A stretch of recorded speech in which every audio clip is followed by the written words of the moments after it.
¿Sabes que tu hogar puede convertirse en un santuario donde el poder de Dios habita, protege y multiplica cada bendición que Él ha destinado para ti y los tuyos?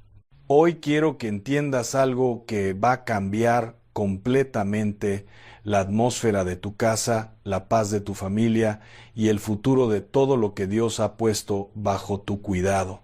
Porque no es casualidad que estés aquí en este momento. Dios te está preparando para que tomes autoridad espiritual sobre tu hogar, para que lo consagres, lo protejas y abras las puertas del cielo sobre ese lugar donde habitas.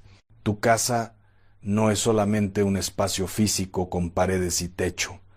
Tu hogar es un territorio espiritual, y hoy aprenderás a declarar sobre él la palabra de Dios con poder, con fe y con la unción del Espíritu Santo. Escucha con atención lo que te voy a decir. Muchas familias viven en guerra constante, en conflicto, en escasez y en opresión espiritual, simplemente porque no han entendido que su hogar necesita ser bendecido, consagrado y protegido bajo la cobertura de la sangre de Cristo.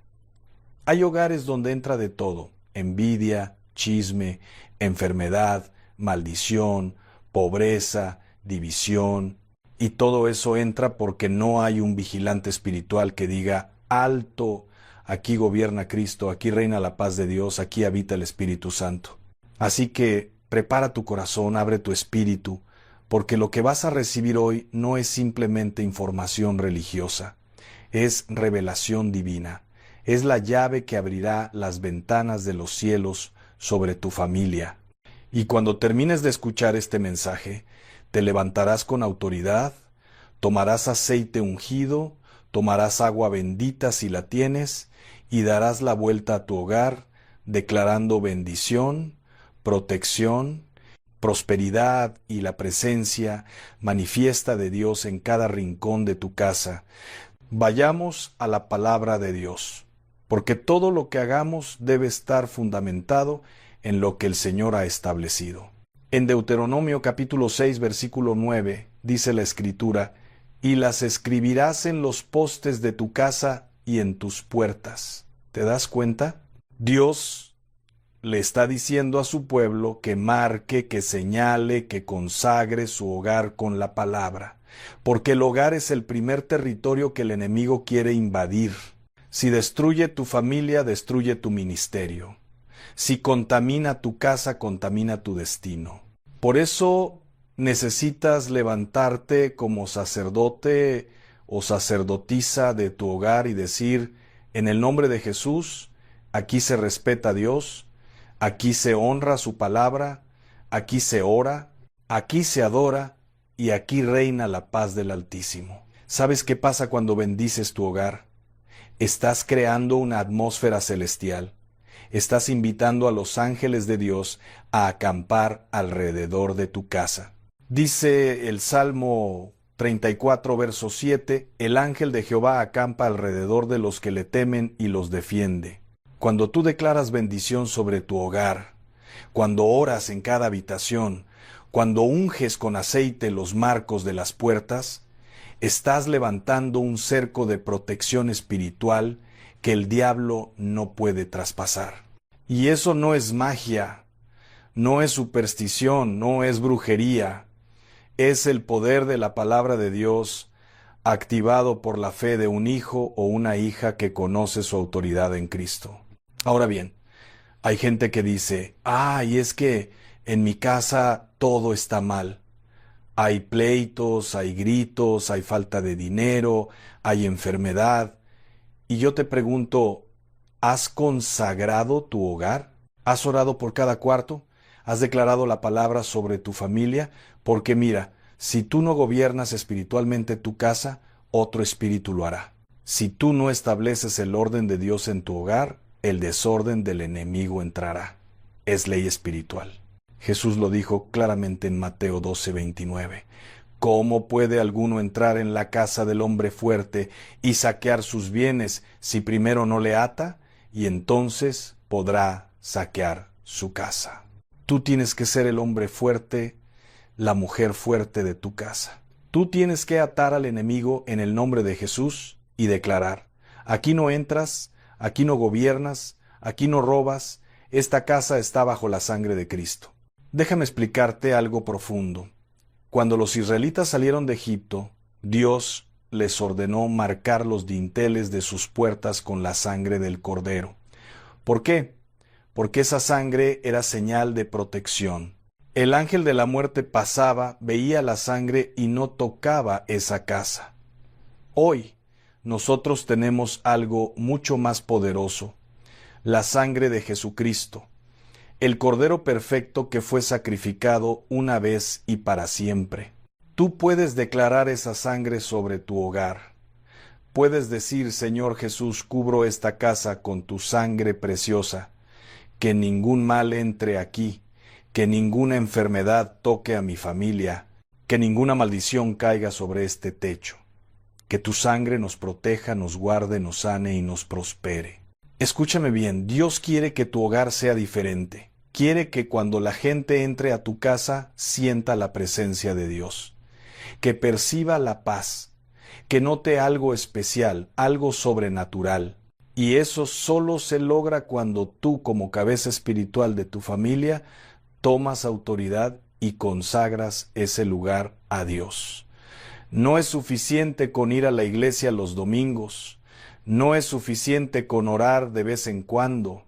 Tu hogar necesita una ministración constante, una cobertura diaria, una declaración poderosa de la palabra de Dios.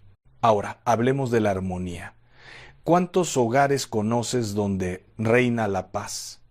Pocos, ¿verdad?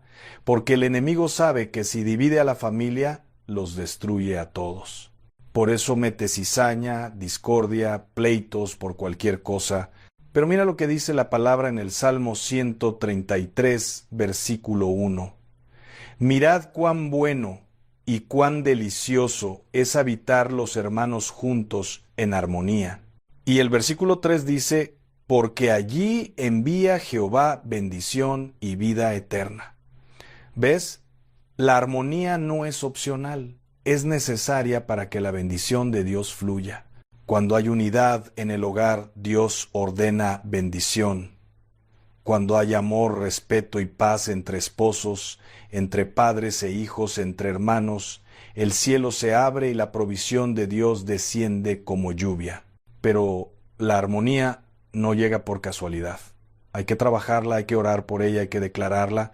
Tienes que hablar palabras de vida sobre tu familia. No maldiciones, no quejas, no palabras de muerte. La Biblia dice en Proverbios 18:21, la muerte y la vida están en poder de la lengua. ¿Qué estás declarando sobre tu hogar? ¿Qué estás hablando sobre tu esposo, sobre tu esposa, sobre tus hijos? Porque tus palabras tienen poder creador. Si dices: mis hijos son rebeldes, mi esposo es un inútil, en esta casa nunca hay dinero, eso es exactamente lo que vas a cosechar.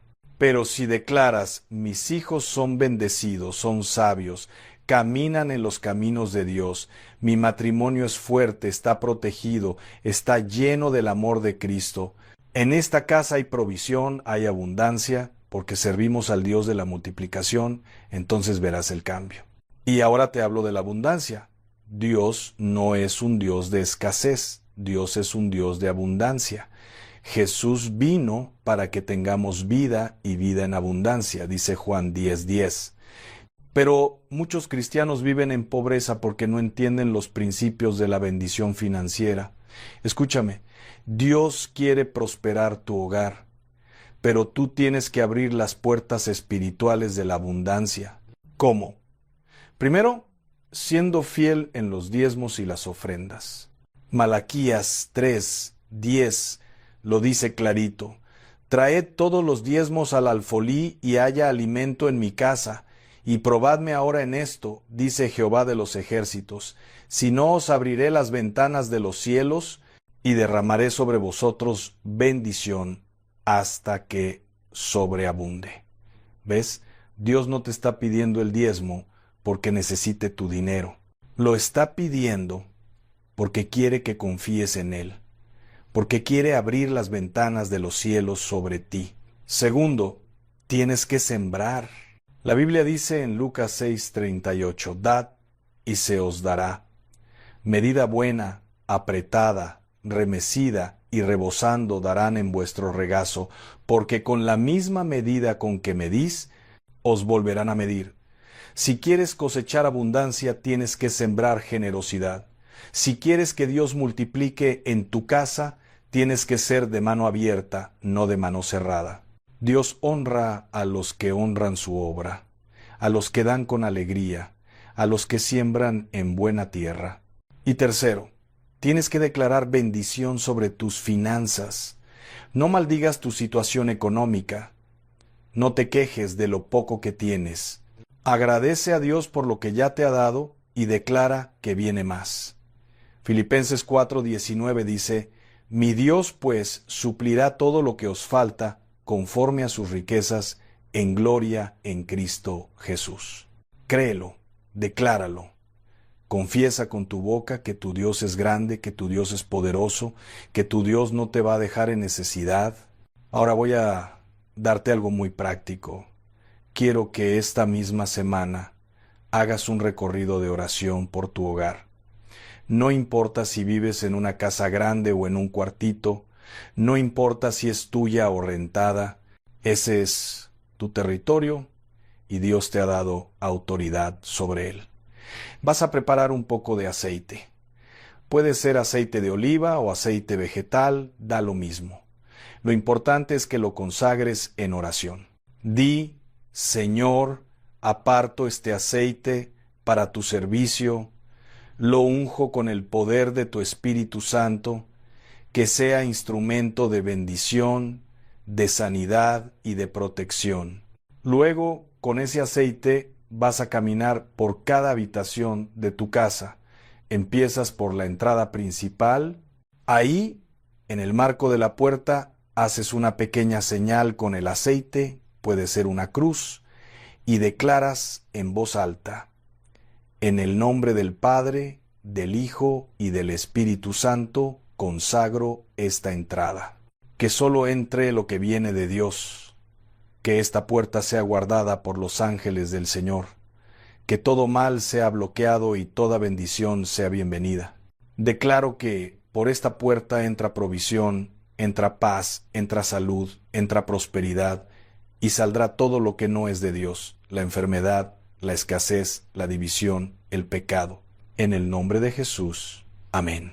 Vas a pasar a cada cuarto.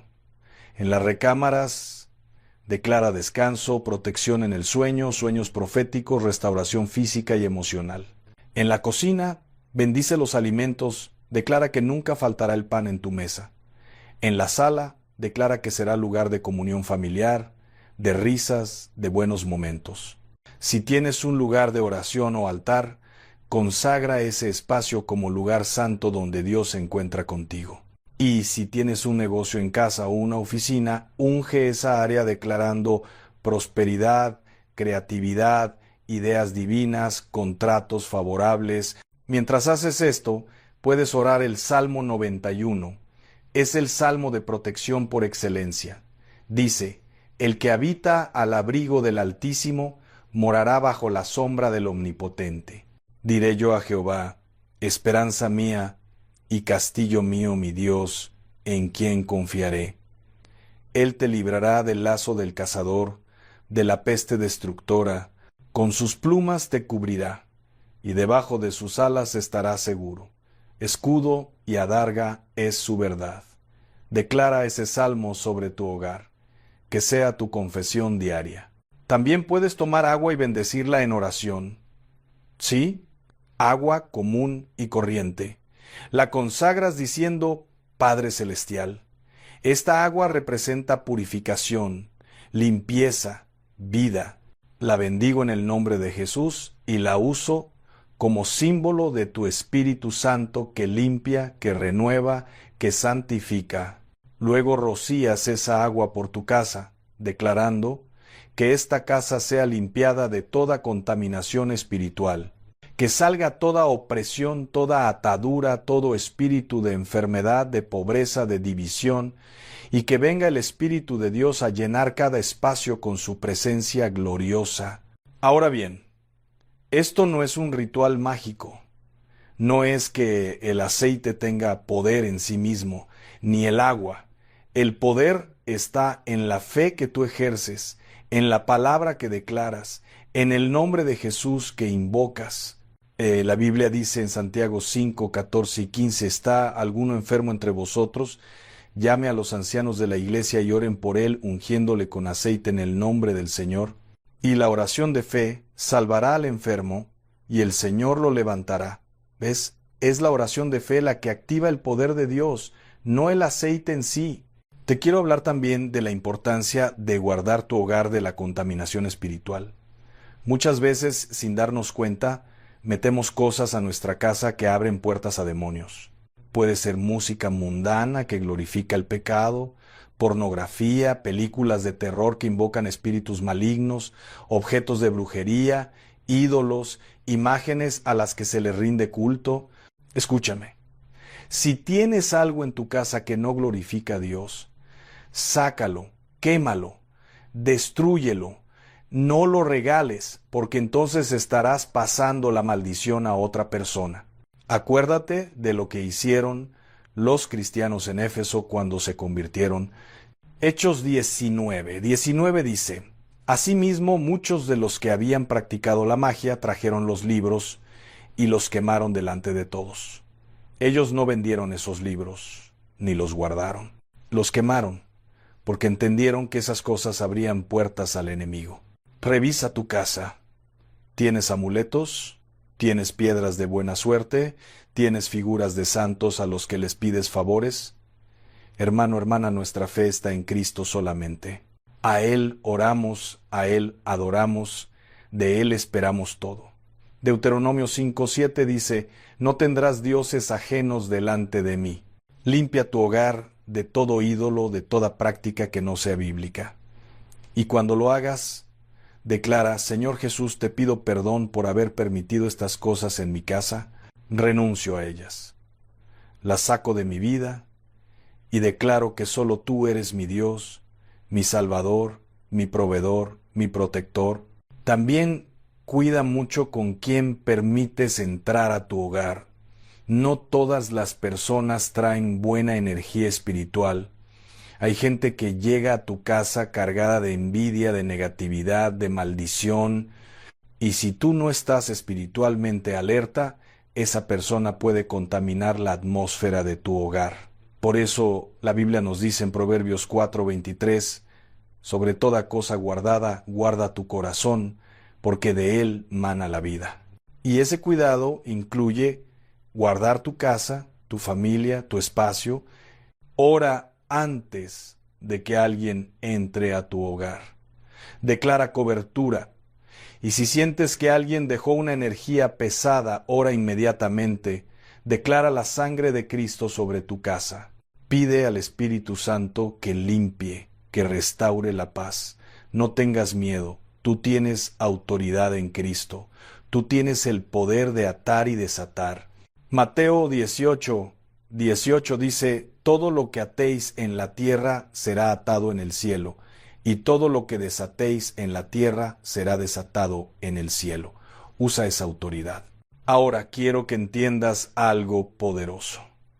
Cuando bendices tu hogar, no solo estás protegiéndolo, también lo estás convirtiendo en un faro de luz. Tu casa puede ser testimonio para tus vecinos, puede ser refugio para los que sufren, puede ser lugar donde Dios obra milagros. Imagínate que alguien llegue a tu puerta en necesidad y encuentre paz, encuentre ayuda, encuentre a Cristo. Eso es lo que pasa cuando tu hogar está consagrado a Dios. Se convierte en extensión de la iglesia, en altar donde se ministra vida. Hebreos 13:2 nos dice: No os olvidéis de la hospitalidad, porque por ella algunos, sin saberlo, hospedaron ángeles. Tu casa puede ser instrumento de bendición para muchos. Pero primero tienes que asegurarte de que esté en orden espiritual, de que sea un lugar donde Dios se sienta bienvenido, donde su presencia habite. Déjame contarte algo. Había una familia que vivía en constante conflicto. Peleas todos los días, gritos, falta de dinero, enfermedades raras, nada les salía bien. Un día, un siervo de Dios visitó esa casa y discernió que había objetos de brujería escondidos. La familia ni siquiera sabía que estaban ahí, los habían dejado los inquilinos anteriores. Sacaron esas cosas, las quemaron, oraron por cada rincón de la casa, ungieron con aceite, declararon la palabra y, hermano, te digo que en cuestión de semanas todo cambió. Llegó la paz, llegó el trabajo, llegó la sanidad. ¿Por qué? Porque cerraron las puertas al enemigo y abrieron las puertas a Dios. Eso mismo puede pasar en tu hogar. No importa cuánto tiempo lleves sufriendo, no importa cuán difícil se vea la situación, cuando tú tomas autoridad espiritual, cuando declaras la palabra con fe, cuando consagras tu casa a Dios, todo cambia. El Salmo 127, versículo 1 dice, «Si Jehová no edificare la casa, en vano trabajan los que la edifican». Necesitas que Dios sea el fundamento de tu hogar, que Él sea el centro, que todo gire alrededor de su voluntad, de su palabra, de su amor. Y parte de bendecir tu hogar es establecer hábitos espirituales en familia. Ora con tu esposa, con tu esposo, con tus hijos. Lean la Biblia juntos. Canten alabanzas. Hagan de su casa un lugar donde se respira adoración. Porque cuando la familia adora junta, se une. Cuando la familia ora junta, se fortalece. Y cuando la familia lee la palabra junta, crece en sabiduría y en gracia. Imagínate esto. Cada mañana, antes de que todos salgan a sus actividades, se toman 5 minutos para orar juntos. Declaran protección, bendición, favor divino. Oran por las tareas del día, por el trabajo, por la escuela. Y cada noche, antes de dormir, se vuelven a reunir para agradecer a Dios, para entregar las preocupaciones, para pedir perdón si hubo ofensas. ¿Te imaginas el impacto que eso tendría en tu familia? Sería transformador, sería revolucionario. Efesios 6:4 dice, «Y vosotros, padres, no provoquéis a ira a vuestros hijos, sino criadlos en disciplina y amonestación del Señor». Parte de criar a tus hijos en el Señor es enseñarles a orar, a confiar en Dios, a vivir en santidad, y la mejor enseñanza es el ejemplo, que ellos te vean orando, que te vean leyendo la Biblia, que te vean adorando, que te vean viviendo lo que predicas, porque los hijos aprenden más de lo que ven que de lo que escuchan. Ahora, déjame decirte algo sobre la abundancia que Dios quiere derramar en tu hogar. No es solo abundancia material, aunque eso también está incluido. Es abundancia de gozo, de paz, de salud, de amor, de propósito. Es vivir en la plenitud de lo que Dios diseñó para ti. Y esa abundancia viene cuando alineas tu vida con los principios del reino. Jesús dijo en Mateo 6:33, «Mas buscad primeramente el reino de Dios y su justicia, y todas estas cosas os serán añadidas». ¿Qué cosas? Las cosas materiales, el vestido, el alimento, la provisión. Dios sabe lo que necesitas. Pero primero tienes que buscar su reino, su voluntad, su propósito. Y cuando lo hagas, Él se encargará de suplir todo lo demás. Hay gente que pone su fe en el dinero, en el trabajo, en sus propias fuerzas, y viven estresados, angustiados, preocupados, pero el Hijo de Dios, la hija de Dios que confía en su Padre Celestial, vive en paz, porque sabe que Dios cuida de los suyos. Filipenses 4, 6 y 7 dice, «Por nada estéis afanosos, sino sean conocidas vuestras peticiones delante de Dios en toda oración y ruego, con acción de gracias. Y la paz de Dios, que sobrepasa todo entendimiento, guardará vuestros corazones y vuestros pensamientos en Cristo Jesús. ¿Tienes necesidades en tu hogar?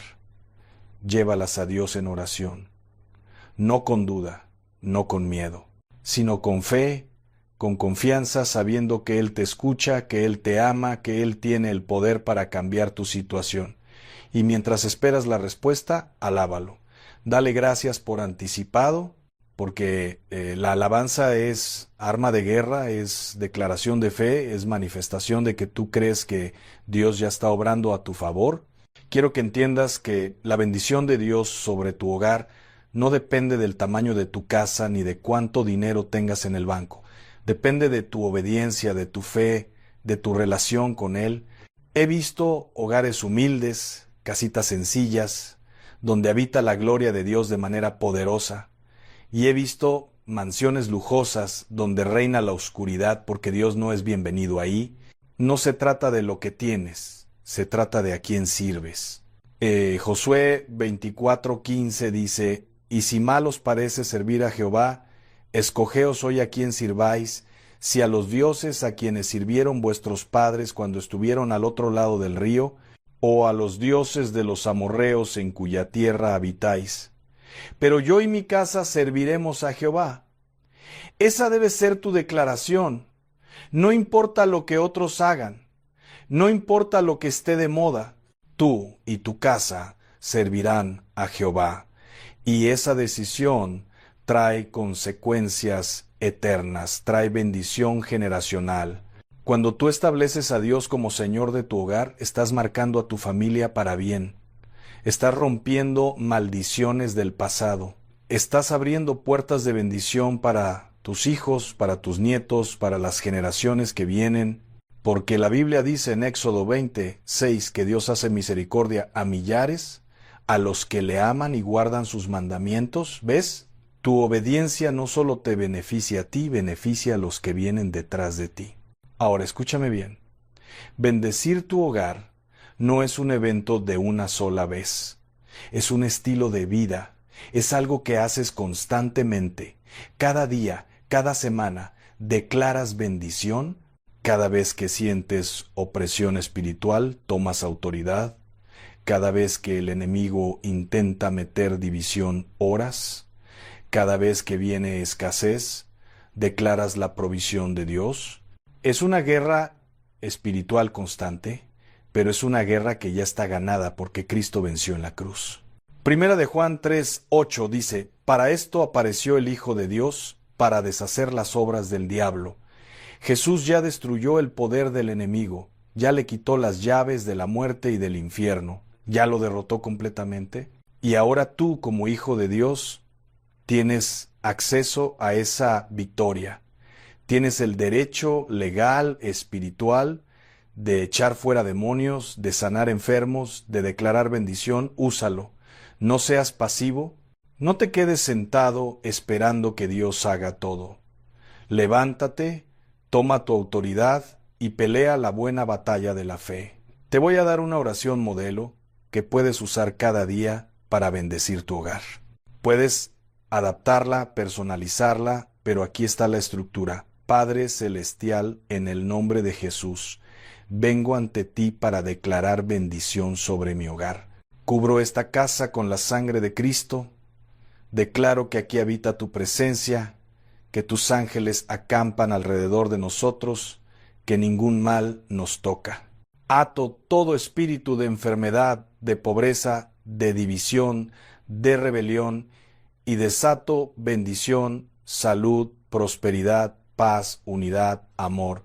Declaro que mi familia camina en tus caminos, que mis hijos son enseñados por ti y grande es su paz, que mi matrimonio es fuerte, protegido por tu amor, que en esta casa nunca faltará el pan, nunca faltará tu provisión.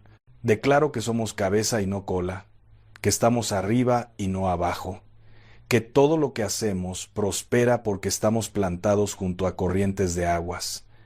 Gracias, Señor, porque tú eres fiel, porque tus promesas son sí y amén. En el nombre poderoso de Jesús, amén. Esa oración, cuando la haces con fe, mueve el cielo, activa los ángeles, cierra puertas al enemigo y abre ventanas de bendición sobre tu vida.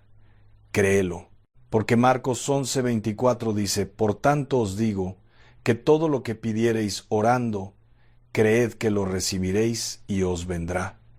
La clave está en creer, no en dudar, no en preguntarte si Dios te va a responder, sino en saber que Él ya escuchó, que Él ya está obrando, que la respuesta ya viene.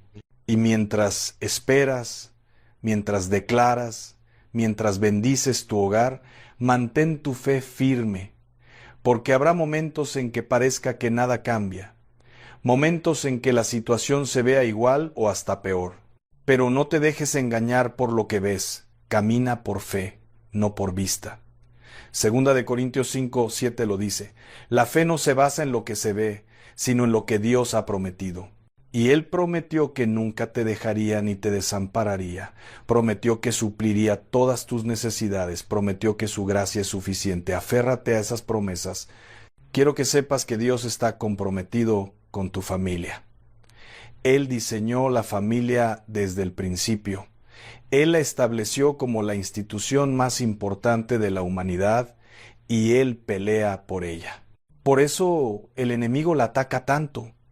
Por eso vemos tantos divorcios, tanta rebelión de hijos, tanta confusión de roles. El diablo sabe que si destruye la familia, destruye la sociedad. Pero tú no vas a permitir que eso pase en tu casa. Tú vas a ser un guardián, un guerrero de oración, un defensor de tu familia. Te voy a decir algo que tal vez te sorprenda. Tu hogar puede convertirse en lugar de milagros. Sí, milagros. Porque donde está la presencia de Dios, lo imposible se vuelve posible. He visto hogares donde Dios ha sanado matrimonios al borde del divorcio. He visto hijos rebeldes que regresaron a los caminos del Señor. He visto deudas sobrenaturalmente canceladas.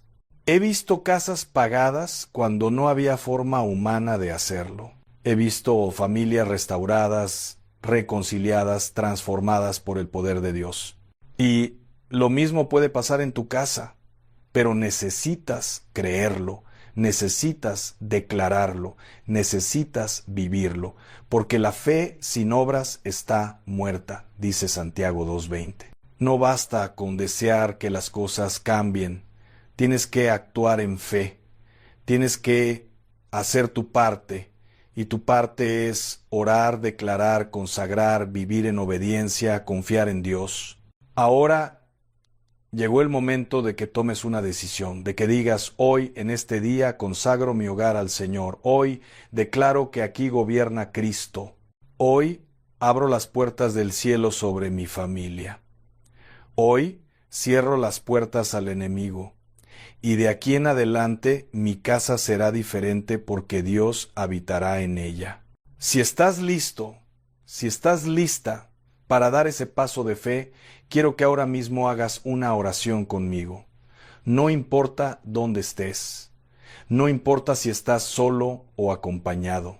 Lo importante es que lo hagas con todo tu corazón, con toda tu alma, con toda tu fe. Vamos a orar juntos. Señor Jesús, hoy vengo ante ti reconociendo que sin ti nada puedo hacer.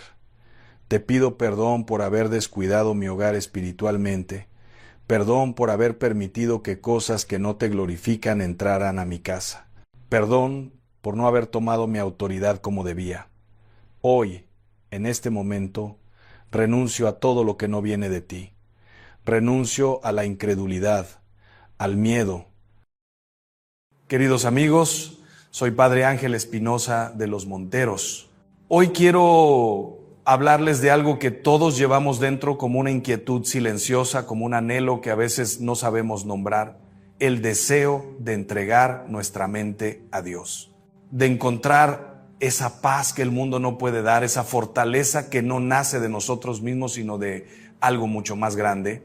¿Cuántas veces hemos sentido que nuestra cabeza es un lugar ruidoso, lleno de voces contradictorias, de miedos que nos paralizan, de pensamientos que nos arrastran hacia la angustia o hacia la dispersión?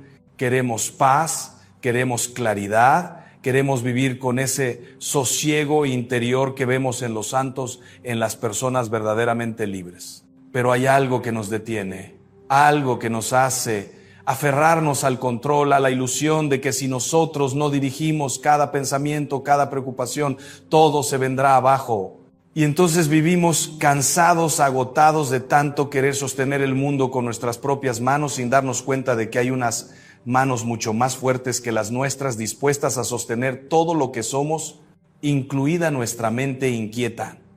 Entregar la mente a Dios no es un acto de magia, no es repetir una fórmula y esperar que de repente todos los problemas desaparezcan como por arte de encantamiento. No, mis queridos amigos, entregar la mente a Dios es mucho más profundo, mucho más exigente y a la vez mucho más liberador de lo que podríamos imaginar. Es un acto de confianza radical, de humildad verdadera, de reconocer que nosotros solos no podemos con todo, que nuestra inteligencia, por brillante que sea, tiene límites, que nuestros pensamientos, por más que los organicemos, no siempre nos llevan a la verdad ni a la paz. Entregar la mente es aprender a pensar con Dios, a ordenar nuestros pensamientos según la luz que Él nos da, a dejar que su presencia serena ilumine incluso los rincones más oscuros de nuestra interioridad. He conocido a muchas personas, hombres y mujeres de toda edad y condición, que viven atormentados por sus propios pensamientos. Gente que no puede dormir porque la mente no para, que se levanta cada mañana ya cansada de tanto darle vueltas a las mismas preocupaciones, que vive encadenada a patrones mentales destructivos, a obsesiones, a miedos irracionales, que saben que son irracionales pero que no pueden controlar. Y cuando les pregunto qué han intentado para salir de esa prisión mental, me cuentan de técnicas, de métodos, de ejercicios, de relajación, de 1000 cosas que han probado sin resultado duradero. Porque el problema, queridos amigos, no está en la técnica, sino en el enfoque. Mientras sigamos creyendo que nosotros somos los únicos dueños y señores de nuestra mente, mientras no abramos ese espacio sagrado a la presencia de Dios, seguiremos dando vueltas en el mismo círculo de angustia. Recuerdo a una mujer que vino a verme hace algunos años. Era una profesional exitosa, inteligente, capaz, pero vivía absolutamente destrozada por dentro. Me contó que no podía dejar de pensar, que su mente era como una máquina que nunca se apagaba, que incluso cuando intentaba rezar los pensamientos la invadían, la distraían, la sacaban de cualquier posibilidad de quietud. Le pregunté qué es lo que más temía y después de un silencio largo me dijo, con los ojos llenos de lágrimas: tengo miedo de que si dejo de controlar mis pensamientos, si dejo de estar alerta todo el tiempo, algo terrible va a pasar. Ahí estaba la raíz de su tormento. Ella había hecho de su mente una fortaleza, pero esa fortaleza se había convertido en su cárcel. Había aprendido desde niña que solo podía confiar en sí misma, que tenía que anticiparse a todo, que pensar constantemente era la forma de estar segura. Y ahora, esa misma estrategia que en algún momento le sirvió para sobrevivir, la estaba matando por dentro. ¿Qué significa entregar la mente a Dios? Significa, en primer lugar, reconocer que Dios existe, que no es una idea abstracta, sino una persona viva que nos ama, que nos conoce mejor que nosotros mismos, que tiene un plan para nuestra vida mucho más hermoso que cualquier cosa que nosotros podamos imaginar. Significa creer de verdad, no solo de palabra, que Él es más sabio que nosotros, que ve lo que nosotros no vemos, que sostiene lo que nosotros no podemos sostener. Y desde ese reconocimiento, desde esa fe profunda, comenzar a soltar, a aflojar el puño cerrado con el que hemos agarrado nuestra vida, nuestros planes, nuestras preocupaciones. Entregar la mente a Dios no es dejar de pensar, no es volverse pasivo, no es caer en una especie de irresponsabilidad espiritual donde todo da igual porque Dios proveerá. No, eso sería una caricatura, una distorsión peligrosa. Entregar la mente a Dios es aprender a pensar bien, a pensar con orden, a pensar desde la verdad y no desde el miedo. Es pedirle a Él que ilumine nuestra inteligencia, que nos ayude a discernir lo importante de lo accesorio, lo verdadero de lo falso, lo que depende de nosotros, de lo que está en sus manos. Es cultivar lo que los antiguos llamaban la vigilancia del corazón, esa atención serena a lo que pasa dentro de nosotros, sin juzgarnos con dureza, pero sin dejar que cualquier pensamiento se instale en nuestra mente como si fuera verdad absoluta. Miren, queridos amigos, hay pensamientos que vienen de Dios, que son luz, que nos impulsan al bien, a la verdad, al amor. Hay pensamientos que vienen de nosotros mismos, de nuestra memoria, de nuestra imaginación, de nuestros deseos y temores. Y hay pensamientos que vienen del enemigo de nuestra alma, pensamientos oscuros, destructivos, que nos hunden en la desesperanza, en la confusión, en el pecado. Y nosotros muchas veces no sabemos distinguir. Creemos que todo lo que pasa por nuestra cabeza es nuestro, es verdad, es real. Y entonces sufrimos innecesariamente, nos angustiamos por cosas que ni siquiera han sucedido, nos dejamos arrastrar por corrientes de pensamiento que nos alejan de Dios y de nosotros mismos. Entregar la mente a Dios es aprender a discernir, a poner nombre a lo que sentimos y pensamos, a no identificarnos con cada pensamiento que cruza por nuestra conciencia. Es como estar sentado a la orilla de un río viendo pasar las aguas. Los pensamientos vienen y van. Algunos son claros, otros turbios, algunos traen paz, otros inquietud, pero nosotros no somos ese río, no somos esos pensamientos, somos algo mucho más profundo, somos hijos de Dios, templos del Espíritu Santo, personas amadas con un amor eterno. Y desde esa identidad profunda, desde ese centro anclado en Cristo, podemos mirar nuestros pensamientos con serenidad, sin asustarnos, sin dejarnos arrastrar, eligiendo cuáles cultivar y cuáles dejar pasar. Hay una práctica que a mí me ha ayudado mucho y que he recomendado a muchísimas personas con resultados muy hermosos. Se trata de esto. Cada vez que un pensamiento inquietante, obsesivo, negativo, se presenta en tu mente, en lugar de luchar contra él, en lugar de intentar expulsarlo a la fuerza, lo cual generalmente solo lo fortalece, simplemente reconócelo con serenidad y ofrécelo a Dios. Di con sencillez: Señor, aquí está este pensamiento, este miedo, esta preocupación, no sé qué hacer con esto, te lo entrego, tú sabes lo que necesito, confío en ti. Y luego con mucha suavidad, dirige tu atención hacia algo bueno, hacia una oración sencilla, hacia el recuerdo de alguna bendición, hacia la presencia amorosa de Dios en tu corazón. No se trata de reprimir, se trata de reorientar. No se trata de negar lo que sentimos, se trata de ponerlo en las manos de quien puede sanarlo. Esta mujer de la que les hablaba antes, cuando empezó a practicar esto, me contó algo muy hermoso. Me dijo que al principio le costaba mucho, que le parecía que no estaba pasando nada, que los pensamientos seguían igual de fuertes, pero poco a poco, con paciencia, con constancia, empezó a notar un cambio sutil pero profundo. Los pensamientos seguían viniendo, eso sí, porque la mente es así, siempre activa, siempre generando contenido, pero ella ya no estaba atrapada en ellos. Había aprendido a crear un espacio, una distancia santa entre su verdadero yo y el flujo de sus pensamientos. Y en ese espacio Dios estaba presente, sosteniéndola, dándole paz, dándole la claridad para ver que no todo lo que pensaba era verdad, que no tenía que creer cada voz que resonaba en su cabeza. Entregar la mente a Dios también implica ordenar nuestra vida de pensamiento de una manera muy concreta y práctica. Implica cuidar lo que dejamos entrar en nuestra mente. Vivimos en un mundo que bombardea constantemente nuestra conciencia con estímulos, con información, con imágenes, con mensajes de todo tipo. Y no todo lo que entra en nuestra mente es bueno, no todo nos edifica, no todo nos acerca a la verdad y a la belleza. Hay contenidos que son veneno para el alma, que ensucian nuestra imaginación, que despiertan pasiones desordenadas, que nos llenan de ansiedad o de resentimiento. Y si queremos vivir en paz, si queremos entregar nuestra mente a Dios, tenemos que ser vigilantes, tenemos que ser sabios en lo que consumimos. No se trata de volvernos unos ermitaños que huyen del mundo, no. Se trata de ser selectivos, de tener criterio, de preguntarnos con honestidad: esto que estoy viendo, esto que estoy leyendo, esto que estoy escuchando, ¿me acerca a Dios o me aleja de Él? ¿Me da paz o me inquieta? ¿Me ayuda a crecer en virtud o me hunde en la mediocridad y actuar en consecuencia? A veces tendremos que renunciar a cosas que nos gustan, pero que sabemos que no nos hacen bien.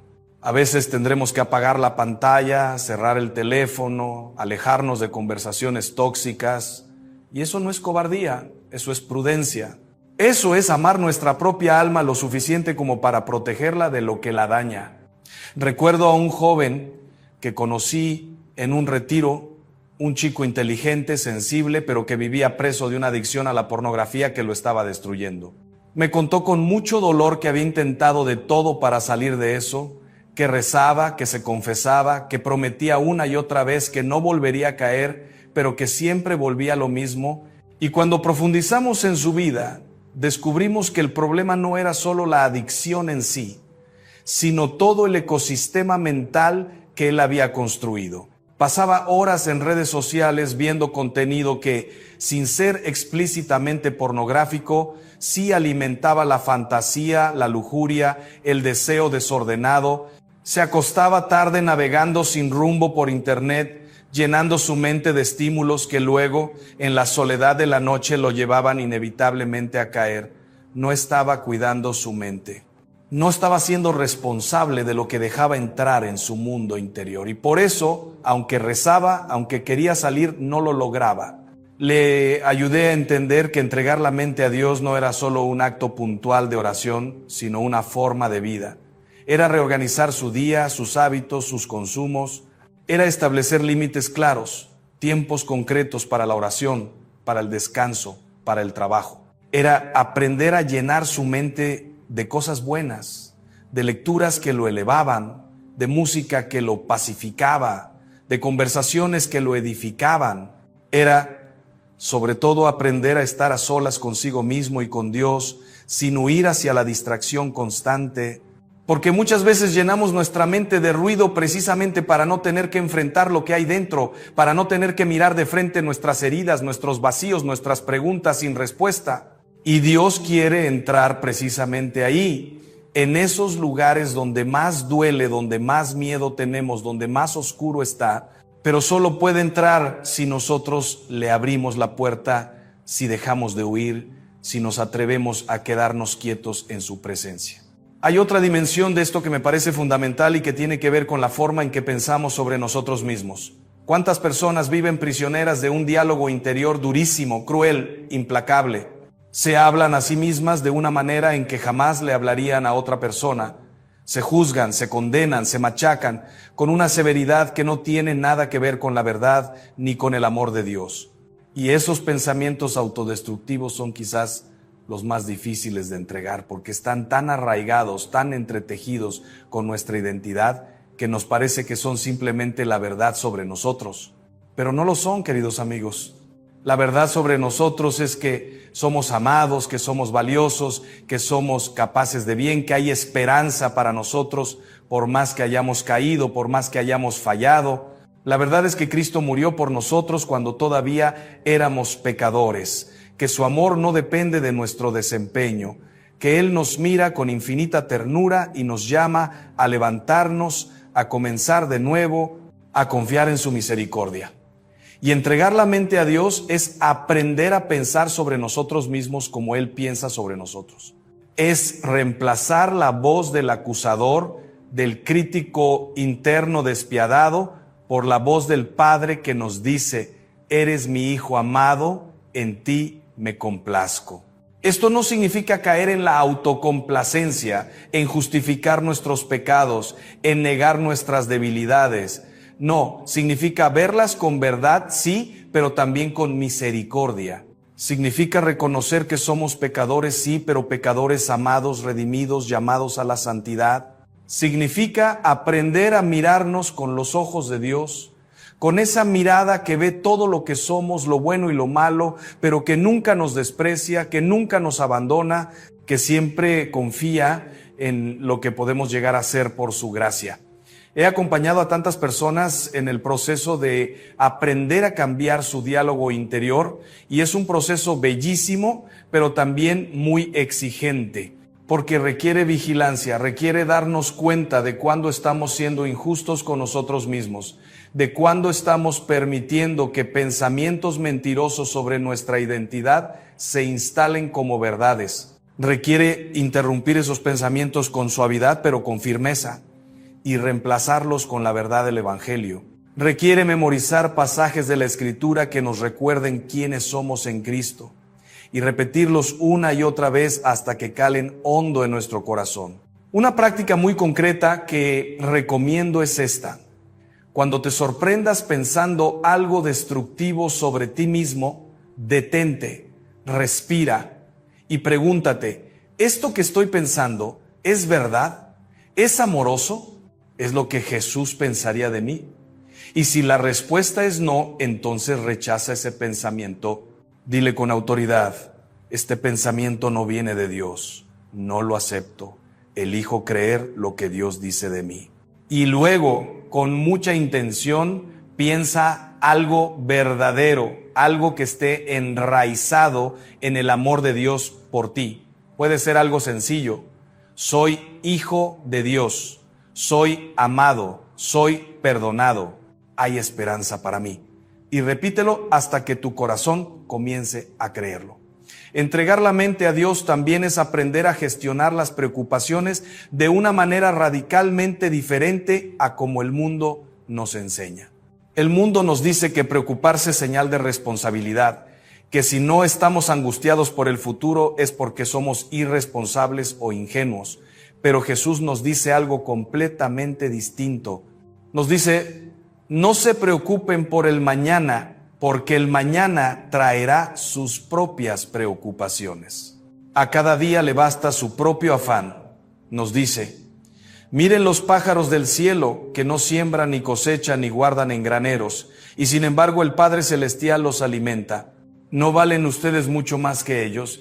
Esto no es un llamado a la pasividad, a no planificar, a no ser previsor. Es un llamado a confiar, a no dejar que la ansiedad por el futuro nos robe la paz del presente. Es distinguir entre la preocupación sana, que nos mueve a la acción responsable, y la preocupación tóxica, que nos paraliza, que nos hace dar vueltas y vueltas a los mismos escenarios catastróficos sin llegar a ninguna parte. Y esa preocupación tóxica, ese rumiar mental constante sobre lo que podría salir mal, es uno de los grandes ladrones de paz de nuestro tiempo. Entregar la mente a Dios en el área de las preocupaciones significa hacer algo muy concreto.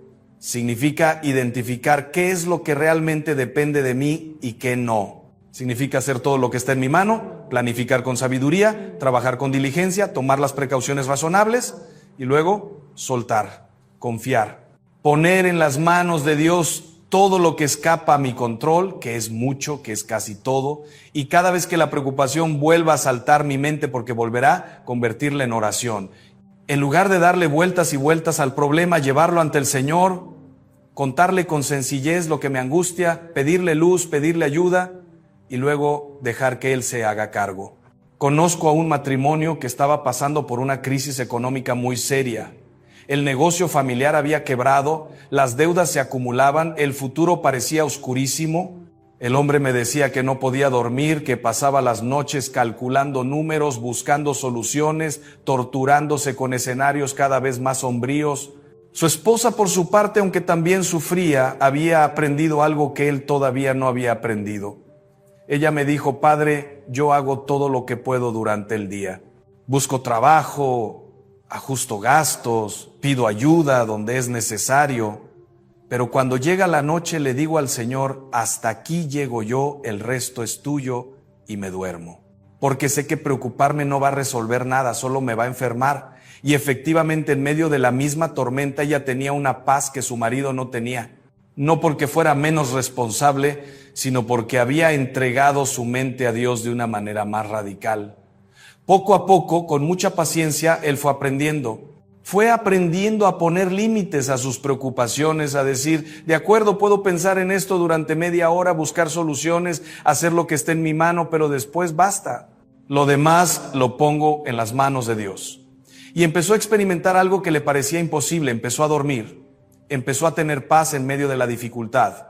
no porque la dificultad hubiera desaparecido, sino porque su relación con la dificultad había cambiado. Ya no estaba solo, ya no era él contra el mundo, era Dios con él, y eso cambiaba todo. Entregar la mente a Dios es también aprender a vivir en el presente.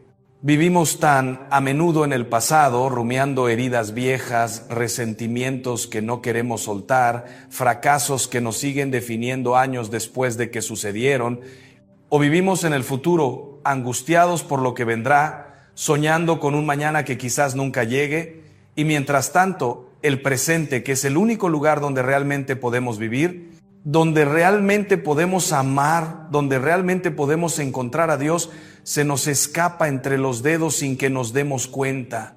Hay un ejercicio muy sencillo, pero muy poderoso, que se llama la práctica de la presencia de Dios. Consiste simplemente en esto: durante el día, en medio de lo que estés haciendo, detente por un instante. Toma conciencia de dónde estás, de lo que estás haciendo, de lo que estás sintiendo, y reconoce que Dios está ahí contigo.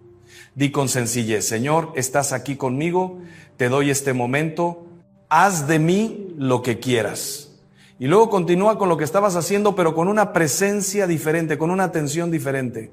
Esto va creando en nosotros una conciencia habitual de Dios, va entrenando nuestra mente para volver a Él constantemente, para anclarse en su presencia, en lugar de perderse en las mil corrientes del pensamiento. Al principio, cuando intentamos esto, nos damos cuenta de lo dispersos que estamos, de lo poco que vivimos en el aquí y ahora. Nos sorprendemos una y mil veces perdidos en pensamientos sobre el pasado o el futuro, ausentes de nuestra propia vida. Pero no hay que desanimarse. Cada vez que nos damos cuenta y volvemos, es una victoria. Cada vez que elegimos estar presentes, estar con Dios en el momento presente, estamos entrenando nuestra mente, estamos construyendo nuevos caminos neuronales, estamos permitiendo que la gracia trabaje en nosotros. He conocido personas que han transformado su vida entera con esta práctica tan simple.